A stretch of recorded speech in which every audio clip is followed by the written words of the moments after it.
Yo, what is going on YouTube? I am Germ here. As you guys can see up on the screen today, we're going to be going through another MSI positional tier list going top to bottom, all 11 starting AD carries that are going to be attending the mid-season invitational. If you guys have not already seen, yesterday we did mid lane, the day before we did jungle, and the day before that we did top lane. A lot of those videos have been getting some awesome feedback so far, tons of likes, tons of comments. There's some good feedback, there's some negative feedback, there's some people having some discussion and debates in the comment. And that's very, very natural, very expected. That's totally fine. Not everyone's going to agree with my picks, my selections. At the end of the day, it's just my opinions. Your guys' opinions are yours.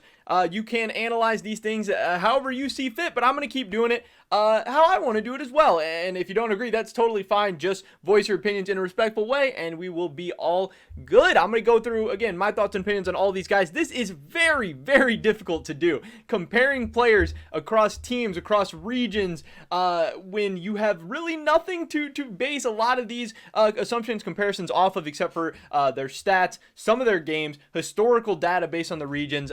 So there leaves a lot of room to see how a lot of this stuff's going to play out at MSI, and I'm very excited for that. But before we get into this, I just want to mention real quick, if you guys have not already, take a second, smash that like button. These videos take a lot more time, research, effort than my typical videos, so I would appreciate that positive feedback. It would be awesome. And leave a comment down below what your guys' tier list looks like as well. Subscribe, stay updated on all this content. Here we go. Starting off in the bottom, again, this tier list, very hard to make. A lot of these AD carry players honestly are very similar. AD carry, very team reliant role. Good teams are going to have better AD carries with good stats. Who knows exactly who's going to show up? Who knows exactly, a lot about what's going to happen. But at the bottom, in the F tier, no particular order here, I wanted to start out with Frappy of Unicorns of Love. Now, I have been rating a lot of the Unicorns of Love players a little bit higher than this. And this isn't to say that Frappy sucks or is bad. This is a 19-year-old guy who doesn't have as much international experience or the international kind of history to base a lot of my selection off of. I think this guy, he has decent stats, 5.72 KDA in the league. Seems like a solid AD carry. But how is he going to do on an international stage? How's he going to do on international competition? He's 19 years old. He's playing on a team with a ton of veterans, guys who have had, decent amount of success for an LCL team, for an LCL players. And now he's the AD carry. How's he going to come into MSI? How's he going to do? I think there's at least enough questions surrounding him where I think he belongs kind of in the F tier until maybe he proves us otherwise. We've seen players time and time again, regions, teams be hyped up in their domestic leagues and then come on to their first international experience and it be something way different, especially during a COVID year, especially during lockdown and quarantine, and maybe not getting as much stage time, and then all of a sudden being up on stage, feeling the pressure, feeling the weight, and also be just playing against really good competition that you've never maybe really played before. I think these young players with little experience kind of tend to underwhelm at their first international tournament. So I'm limiting my expectations on Frappy. Not saying he's a terrible player, not saying he's bad, but going to be starting him out in the F tier. Next up, I wanted to talk about Holy Phoenix for the Istanbul Wildcats. This guy, another guy, I think he's decent. He has good stats. He had a 7.0 KDA in the TCL. Overall, I don't know exactly how to rate the TCL. I think they've historically been a decent emerging region. Not great, not good, but okay, maybe right around average. But like I said in my video yesterday, one of their analysts actually came on and did an interview with Tom Matheson where he was saying that he thinks the TCL is kind of having a down year. He thinks the TCL maybe is not going to come into MSI as hot and as kind of with as much expectations as maybe they usually do. So this is kind of tampering my expectations for a lot of the Istanbul Wildcats players. If one of their experts, one of the guys who has seen so many of these TCL games, so much more than I ever even could watch if I wanted to, telling us that the league is maybe down a little bit this year. So Holy Phoenix, he's done good. The international experience that I could find for him was 2014 Worlds, where he had a 0.85 KDA. That was now 7 years ago. He is a totally different person, a totally different player. But it's not like we've seen him go to international competitions previously and stomp. So with the international experience in mind and the TCL in mind and just kind of how things are going, I have him towards the bottom of this list. To me, he's kind of an F tier. And then finally, the last guy I want to talk about here is Pradith. This is for Pentanet. I've said it about all the Pentanet players. They all have great stats. They all could be good. They all could be standouts. But there is just not enough for me to go off of here. In the LCO, when the region theoretically should be down as a whole. Those players are jumping ship, going to North America. The structure, the money, everything is not really set up there for the LCO to succeed. Oceania has not been a strong region historically, and it seems like they're becoming even weaker. So yes, while Pentanet did have a very, very good season in the LCO, and a lot of their players are looking really good domestically, I don't expect them to come into MSI and have that great of a showing. Could they? Yes. I'm sure these players are very, very talented. They've been having very good seasons, but I am not expecting super good MSI performances from them, even though the stats maybe tell you otherwise. And a lot of these guys don't have previous international experience either, so they're coming into an international tournament for the first time. A lot of them, it's going to be their first experience on stage internationally against some of the best teams and players in the world. That does not seem like a great recipe for a lot of these players. I respect the LCO. A lot of those guys have come over to North America and come over to the LCS and done great. Sometimes it's taken time. Not all of them have come over and been amazing right away. So I don't really expect them to go into MSI and be amazing right away either. So again, no hate to any of these guys in F tier or their players or their regions or their fans. This is just what I'm thinking. Next up, getting into the C tier. This guy is kind of a big meme for a lot of people. Whether you love him, hate him, think he's overrated, underrated, think he's an absolute monster, or think he sucks, we got BRTT for Pain Gaming. Now, this guy didn't necessarily have the best regular season this year. He didn't have like the best stats of any AD carry in the CB LoL or anything like that. But he is a guy who's an absolute grizzled veteran. He has a ton of international experience. He's had some highlight moments. He had a 5.13 KDA in the league, and his most recent international performance was 2019 Worlds with a 2.36 KDA. This is a very, very popular player. Again, very polarizing. Some people are going to say C tier is way too high. Some people are going to say C tier is way too low for this guy. Overall, he's a fun player to watch. He's exciting, whether he's inting or popping off. It's going to be funny. There's going to be memes. And yeah, maybe his better days are behind him a little bit. Maybe he's not exactly, the player that he used to be, but I still think he's pretty dang good. I think he's okay, and I think he's going to be a fun point to watch for Pain Gaming. And we'll have to see if BRTT can have any more kind of big highlight moments at this year's MSI. Next, I wanted to talk about Doggo. This is the AD carry for Beyond Gaming in the PCS, but he is going to be playing for PSG Talon. Obviously, with Unified being out, Unified was an absolute monster for PSG Talon in the regular season. Beyond Gaming, their AD carry Doggo was maybe the second best AD carry, maybe the third. I've heard people say a little bit different. I think a lot of people calling him the second best AD carry. He played on the second best team in the league, the team that obviously PSG Talon like 3-0'd in the finals, I believe. So Doggo has a lot of stuff coming in where, he wasn't the best AD carry in the PCS, and the PCS isn't necessarily, they're probably one of the best emerging regions, maybe the best emerging region, but they're not a major region. They're not just going to international events and stomping people all the time. And this was a guy who was kind of getting stomped by PSG Talon, getting stomped by Unified. So I think he's definitely going to come in as the weak link of PSG Talon. He's going to be playing with the support that he doesn't have synergy with. He's going to be playing on a team he doesn't have synergy with. I think overall it's kind of not looking great for Doggo. I still think he's a very solid player. Again, he had a pretty decent year for Beyond Gaming, but they didn't qualify for MSI. He didn't qualify for MSI. This is Unified spot. This is PSG Talon spot. I think it's looking a little bit rough. I think he is probably going to be the weak point of this roster. It'll be interesting to see how they play around him, how they draft for him, how they get Doggo to work in their roster, and if they can figure out anything to hopefully be successful. Next up, I wanted to talk about Utapon for Detonation Focus Me for the LJL at the top of my C tier.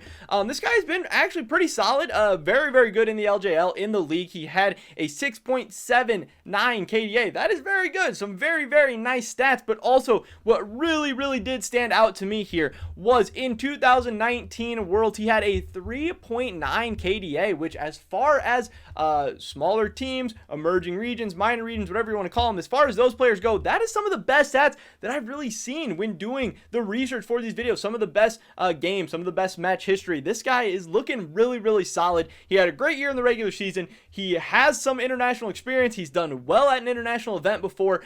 He has a lot going for him that maybe some of these other emerging region AD carries don't. I'm pretty hyped up and excited for Utapon. I think he'll be, a bright spot for Detonation Focus Me. I know they have some Korean players that their fans and the LJL are kind of excited about as well. We'll see exactly how they come together. They look like they could be an interesting team that maybe surprise some people. I think Utapon has a chance to be a big part of that, so definitely watch out for him. I think he's kind of the AD carry in the bottom 6 that I'm the most excited about. But now, getting into the top 5, we have these 5 guys left. We have another kind of meme type guy to talk about, another guy that people are going to be very polarized about. Some people are going to say he's overrated, underrated, should be way higher, should be way lower, whatever, whether you love him or hate him. At number 5, not even number 5, I guess just B tier, I have White Lotus. This is a guy who we have seen a ton of over the years. 6.0 KDA in the league. This is in the LLA. Maybe not necessarily the craziest stat line in the world. 6.0, very, very solid, very decent. And he was great in the LLA. But the big things that stand out to me here is 2018 MSI, a 3.47 KDA. Again, as far as emerging region goes, that's amazing. That's a great performance at an international tournament. But then also 2017 Worlds, 6.75 KDA. I mean, this guy was popping off. This guy had some great performances. I think he has a chance. Maybe he should be in the C tier with some of the other emerging region AD carries, but maybe he has a chance to actually threaten, to be in the B tier to really, really pop off. And again, those performances are a couple years ago, 3-4 years ago at this point. And again, maybe, just like in the case of some of these other players, he's not the player that he used to be, but a guy with international experience, a guy with multiple good international performances coming into a tournament like this is really scary. And he has, maybe more than even some of these major region players could say as far as international performances and how they've done. So to me, that is a lot of good stuff going for White Lotus. I think he's a fun, exciting player to watch. And again, I know people are going to be very, very split on where they rate him and everything. Maybe I'm rating him too high. Some people are going to say I'm rating him too low. I'm going with him in the B tier for me. And pairing up with him in the B tier, I'm going to be going with Carzzy. There's been a lot of debate about a lot of the Cloud9 and Mad Lions players, but when I look at Carzzy, he's actually a guy I'm a fan of. When Carzzy is good, I really, really like him, but I do think that a lot of people would say, most often, this bot lane for Mad Lions is carried by Kaiser. They kind of live and die by how well Kaiser is playing, and Carzzy had a really, really rough regular season. Mad Lions was very up and down. They went 10-8. All of a sudden, a lot of Mad Lions fans, a lot of LEC fans are wanting to rewrite history and saying that Mad Lions has been this great dominant team this year with all their players popping off. Like, every single Mad Lions player should be S tier or A tier. When they went 10-8 in the regular season, yes, they had a great playoffs. They won 3 series. That's awesome. That was on one single patch for a couple of weeks. What about the 2-3 months before that when they were one of the most inconsistent up and down teams in the LEC? And this is coming off of their Worlds debacle last year, where a lot of these guys, Humanoid, Carzzy, they were on that team exploding, imploding, not even making it to the group stage of Worlds, to the main stage at Worlds.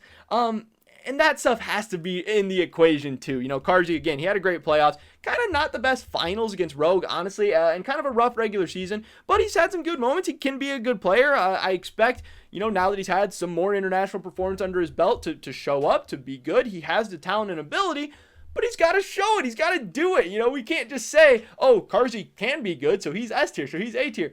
They've got to actually do it. They've got to do it consistently. I'm not just going to give all these Mad Lions players their ranking and rating before they've maybe earned it or deserved it. People are telling me that Perks doesn't deserve an S tier, but they're saying that Humanoid and, all these other guys deserve whatever rank when, come on, you got to do it first. I think B tier is very, very fair for Carzzy. If he overperforms, great. I'll move him up, headed into Worlds or whatever, but not headed into MSI. He's a B tier for me. Next up, in the A tier, I've got Sven. So, Sven, honestly, he's been one of my favorite players for all time. I loved it a lot when he was over in Europe, on G2 and stuff like that. Niels, he was a favorite of mine. I really, really liked him coming up. When he came over to North America, when he came to TSM, that was awesome. I was so hyped, so excited. But things didn't go well right away. And then, he sticks around for TSM.